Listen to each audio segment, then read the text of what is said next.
Hello and welcome to Pencil Brush and Beyond. I'm your host Nat Wilkes, and today we're diving into a topic that's close to my heart. Art can be an amazing source of therapy, but what happens when you try to turn it into income? It can be a delicate balance, but it's definitely possible to make an income without losing the therapeutic benefits. Sharell Katelynn is joining me today. She is a wonderful artist with amazing insights. She has a thriving art practice while still holding on to the therapeutic core of her creativity. So welcome, Sharell. Thanks. I'm excited to be here. So could you tell us a little bit about you and how you became an artist? Um, yeah, that always just feels like such a loaded question, but I know it's coming from the best of intention. Um, how did I become an artist? I think I always was one. I think I came out of the womb like that. I grew up in a household where there was just this giant dresser full of art supplies in the laundry room. And my mom was always making things, and she would drag me to do you remember Creative Memories? Maybe that wasn't a thing in England, but it was a thing in the States where it was like these big scrapbooking conventions that women went to, and All right. you brought all of your stuff. Like they had their special like wheeled suitcases, and you did scrapbooking and card making, and they sold all of their own special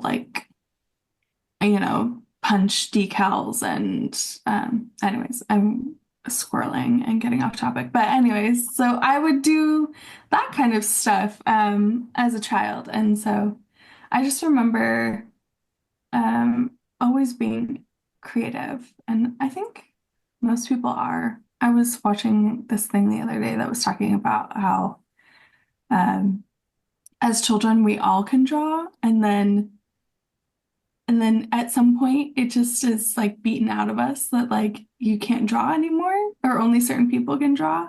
That's so But true. isn't that crazy to think about? I That really blew my mind. Just like, yeah, because everybody can draw, below age, I don't even know, 12 maybe. And then at some point, you're told that you can't anymore. It's very odd. So yes, I've always been an artist, but I think my journey recently maybe might be of some interest. I did hair for 10 years, and then I needed a new career. So I was just really thinking about what I wanted to do with my life, and um, I've always wanted to be an artist. I was just told by society that I couldn't, and that was a hobby, and that was just not something to monetize. So um, I've I was finally in a place in life where I could just be like, well, we're doing this thing now. And that's been my journey the last couple of years. I think that's the way it happens for a lot of us. So a lot of artists find that the creative work is deeply personal. How did you first realise that your art was serving more of a therapeutic purpose for you? Um, Again, I think this happened when I was a kid. I definitely remember going into my room, turning on music and drawing, or I was always trying to learn guitar or something. Like that was always a creative practice, or I would knit, or something that I would use to, probably more disassociate, um, which can still be a therapeutic practice, I think.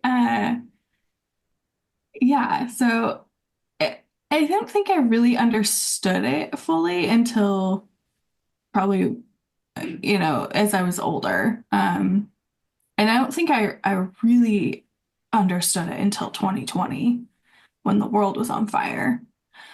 So I wasn't working because I was doing hair. So we were all locked in, and that's what I chose to do with my time is I bought a bunch of canvases and I painted. And I painted in a very specific way that really helped me deal. and I usually painted while drinking, but no, it's it still worked. I think we're both in a similar situation because 2020 was like a big thing for me of getting back into creating art. So, when you're creating art as therapy, does the subject matter or the medium for you change significantly from the art that you're selling? Um, yes, because I did this intentionally, because I had a lot of time. I didn't just fall into, art as a career. I actually had I call it my Eat, Pray, Love season, where I had time to really think about what I wanted to do and, what I wanted my life to look like. Because I wasn't going to end a decade-long career and, do something I didn't want to do. If I needed a job, I was just going to do what I was going to do hair because I was good at it and I could make money from it. So, um, sitting and thinking about what I wanted to do, I did it with a lot of intention. So, when I was thinking about what kind of art I wanted to monetize, I knew that I couldn't monetize these big, giant um, acrylic paintings that I've been doing because those were very much my therapy. And I just had known from practice that whenever I tried to even just like make something that I thought people might like or, a picture that was in my head, anytime I tried to make something like that, it didn't have the same effect. I didn't like it as much, honestly. I thought it was shit. And so I just knew that I couldn't monetize that because I couldn't really package that feeling for some reason. I guess it's just that thought process of monetizing it made it kind of poisoned it, I guess, if that makes sense. I resonate so much with what you're saying. Yeah, definitely. So, how do you personally define the line between creating for therapy and creating for income? Is it completely different or is it like a fluid boundary? I guess it is a little fluid because I still think that I should be able to take something that I'm monetizing and gain some benefit from it. I do think that, there's power in creating, even if it's not this intense like flow state and not this intense like departure from what you're monetizing. So it definitely is a little bit more fluid. For me though, I do have like my different mediums. So I'll do acrylic paintings when I'm really feeling big feelings and I need to work through those, then I have to get lost with a paintbrush, specifically a paintbrush for some reason. And I think it's because it takes away some of the control. And I do a lot with like I said, like these big acrylic paintings. So I'm talking like 4 feet by 2 feet at minimum. And then the stuff that I'm monetizing at the moment is like I'm doing relief printing, the lino cuts, which is it takes a lot more planning. Um, I have to figure out all the steps before I start. And then I might kind of tap into some of that flow state like later when I've already come up with the idea and I can just like sit there and carve and zone out, or print. So it's like after the initial idea is already done. That makes sense. So, for someone who loves making art as the therapy and a personal outlet, but is now feeling the pull to start selling the work, what's the first step you'd recommend they take to explore monetization without compromising it as therapy? I would really pay attention to the different ways that you can monetize your art. Because there are so many ways. You can be like me and have like different mediums for each. Um, you can, look into licensing where, you do a lot of just making art and then hoping to sell it later. You can, I don't know, you could start doing dog portrait commissions on Etsy. It could literally be anything as long as you just have a thorough thought process of, if there's a part of your practice that you want to keep sacred and safe, like don't monetize that, and monetize something else because most artists are multifaceted. They, can do different mediums or different subject matters or even just like setting aside different time, where, this is therapy time and this is my monetization time. So when you began to consider selling your work or turning it into a business, what were some of the initial fears or hesitations that you had about potentially commercializing something so personal to you?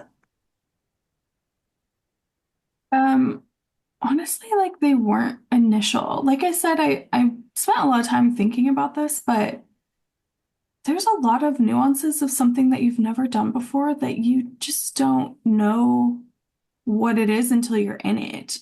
Um, so I can't say that I really um thought about it outside of I knew I didn't do well with commissions. I knew I didn't do like I didn't want to try to monetize these big paintings that I was doing. But yeah, other than that, I think I I just didn't I just didn't really think about it, I guess is what I'm trying to say. I have things like that where I feel like it's best for me to just dive in and do it and figure things out as I Mhm. go. Um, Yeah. so what are some like non-negotiable boundaries that you've learned to set to ensure that like the demands of earning an income don't sort of get rid of your enjoyment of your practice? Ugh. Uh, None. Like that sounds like a really good idea. Honestly, I'm just still kind of in like this hustling phase and trying to grow my business. And so, like, as you say that, those boundaries sound really nice. I just haven't had time to set them up yet. It's right now, I, as in this art therapy thing has been a lot in my life, is it's just when I can't take it anymore, when I'm going to die, when I can't understand my feelings, when I'm going to hurt people around me because I can't, deal with the shit in my brain.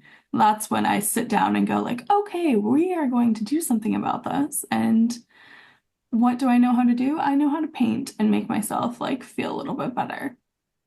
You see, I'm sat here asking these questions like I have boundaries.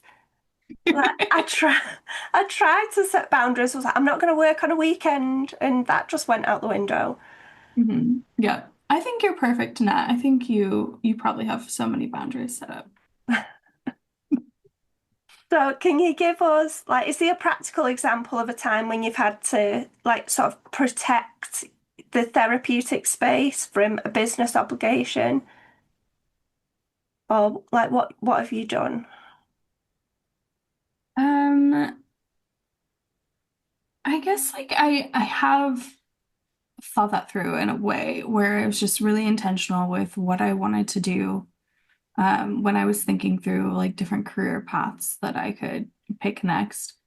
Um, I knew, that I did want to do art and that because I was just really intentional with thinking about what I wanted to do with my time. And this is what makes me feel good, even if it's, even if I'm doing it in a way to monetize and not in a way for therapy.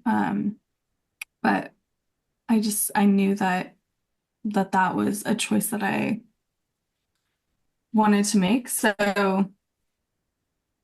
yeah, I'm not Cool. answering that question very well, but You're doing great. okay. What different ways have you actually tried to monetize your work? How are you going about that? Right now I'm working on my licensing portfolio and I do sell things on my website. It was really important to me to sell things on my website and not through anybody else so that I owned it and I could make my own decisions. That makes Um, a lot of sense. yeah, it's another way to protect it, I guess. And so that's what I'm working on at the moment. I do take some commissions. You have to be very special for me to do a commission for you, though. I don't just take them from anybody. I need people who are like, I really like your stuff. I just need, like something vaguely like this in your style. And then I'm like, okay, I'll do it. But if you want to start micromanaging me, then, I'm out. So That also makes a lot of sense. I think the commission process can be quite a demanding process, especially if you've got a client that doesn't really understand what it actually takes. exactly. So, have there ever been times where the demands of your business are overshadowing the therapeutic part of your art? And if there was, how did you navigate that? Um, I think, yeah, like right now, I think it happens quite a bit. And like I said, I don't tend to tap into the therapeutic part until I like have to have it, until I need it. Which is definitely something that as we're talking, I'm like, well, I probably should work on this because it's probably not great to wait until you're going to explode to tap into something that's a tool that can help you that's right there. Um, so yeah, it's happening. We're living it, baby. So, is there anything that you're doing at the minute that helps to, keep that little bit of therapy instead of being stressed out by some of the work tasks that you have to do? Yeah, I think that um I think you can tap into flow state whenever. And and I think as you grow that practice and understand kind of like your triggers of what it takes to tap into that, you get good at it and you can do it at any time. So, maybe I've just gotten really good at that. I don't know. I'm going to pay more attention now, but I feel like I do. I feel like I can sit down and even if I'm working on something I'm trying to monetize, I can, tap into that flow state here and there. Because I'm still creating art, I'm still creating anything. I don't think flow state necessarily means like you have to be painting. I just feel like we have our different things that make it easier to tap into, but I think you could be into flow state when you're writing a newsletter or doing anything else like that takes some creative brain. Um, so yeah, I think we find ways that we can just tap into that here and there, and it definitely does help bring the nervous system down a little bit. Yeah, that makes a lot of sense. Especially like this is like things that we often forget. If you can find flow state in doing things like the newsletter and some of the admin tasks, instead of it always having to be a creative thing. And I think that sometimes I forget that as well. Because we think, oh, this is a task that I hate. I can't drop into flow state when I'm doing something that I Yeah. despise.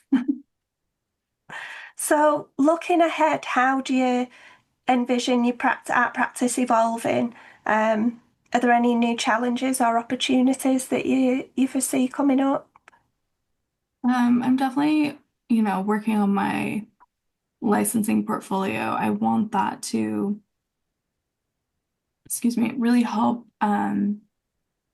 future Sharell. I've been doing a lot of things lately for future Sharell. And I think that licensing portfolio and having some more kind of passive income at that point will help me spend some more time tapping into art and the different things that I can do and doing some more exploring.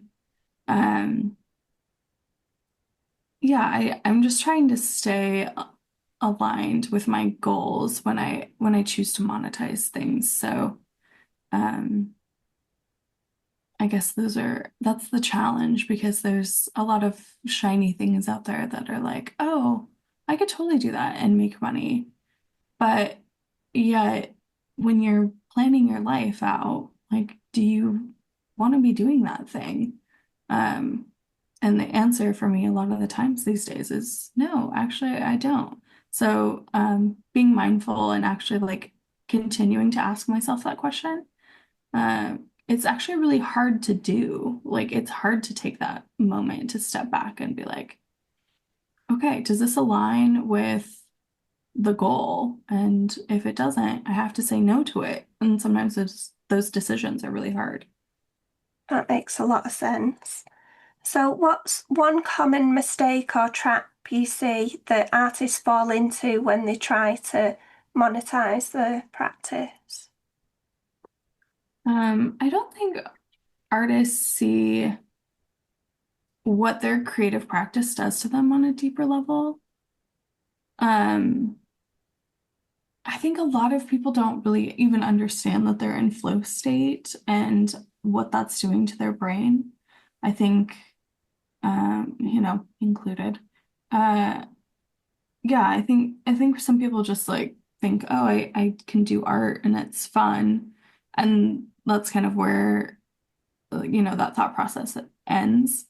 Um, so I don't even think they're really thinking about the importance of their art practice and keeping it personal and keeping it going too and not stopping.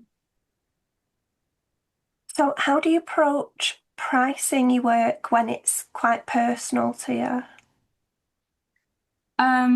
This is weirdly something I don't have issue with because I'm a super realistic person. So I just ask myself these questions like, am I done with this? It, you know, it, like, is there a price that I could put on it that I would feel comfortable selling it at?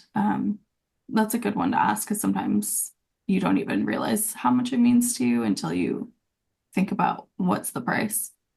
And it has to be like a realistic price. Nobody's going to buy a Sharell Katelynn for $13 million, unfortunately. Not yet, anyways. I wish they Someday. would. Someday.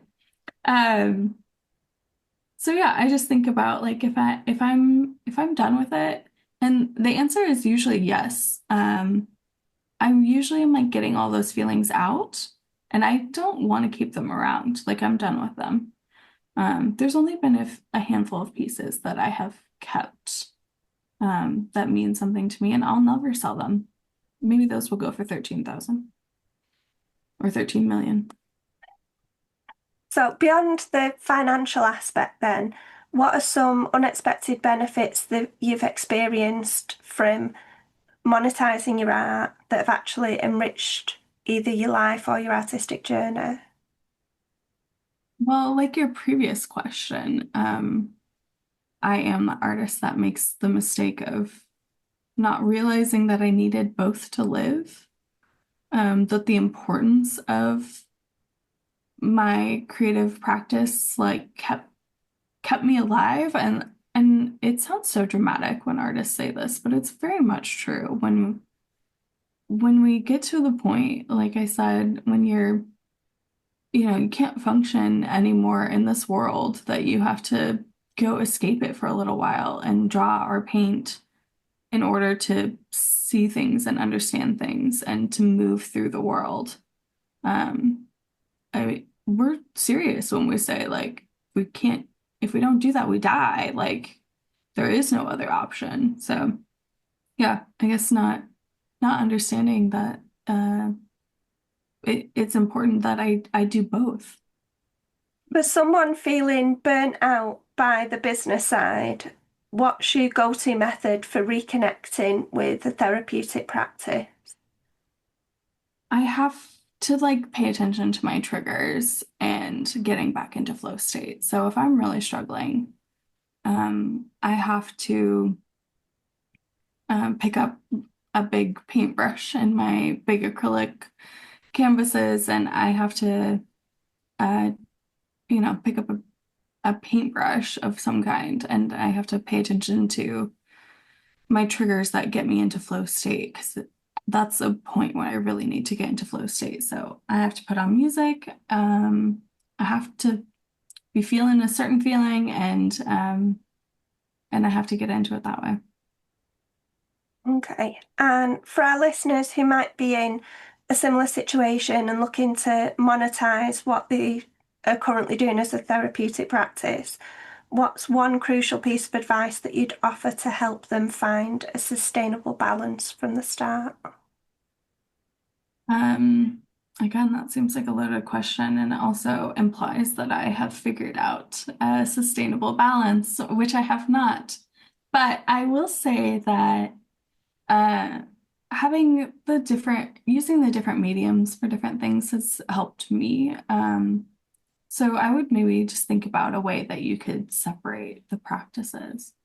Um, Setting aside time to draw just for you, um, maybe using a different paper or a sketchbook or anything that you can do to like separate the two, and you have to like separate the two before you start, because you'll make different art when you are not trying to monetize it. And that doesn't mean that you can't take that whatever thing you just made and monetize it after the fact. It just means that you have to like separate it from the beginning, so that you feel the different feelings, I guess. And where can people find your work online? How can they connect with you? I'm on all the things. Uh, I have Instagram, and that's where I'm most active. I have a TikTok because I'm trying to be a cool millennial, and my website.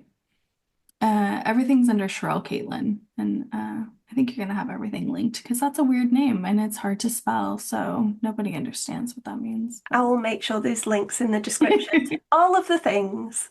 Thank you. I curse my parents every day. Why did they name me this name? So I know you've got a newsletter as well.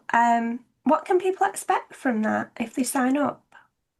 Well, my goals with it, it's new. I'm trying new things. My goals with it are to share some like behind the scenes, maybe some color palettes, some sarcasm, just trying to connect with my readers, because social media is dumb. So I just think that it's going to be like trying to cultivate it into this fun place where I can hang out with people. Excellent. I would definitely recommend signing up to Sharell's newsletter. I've just signed up myself and I'm looking forward to all of the content coming out. I'm so grateful for Sharell being on the podcast today.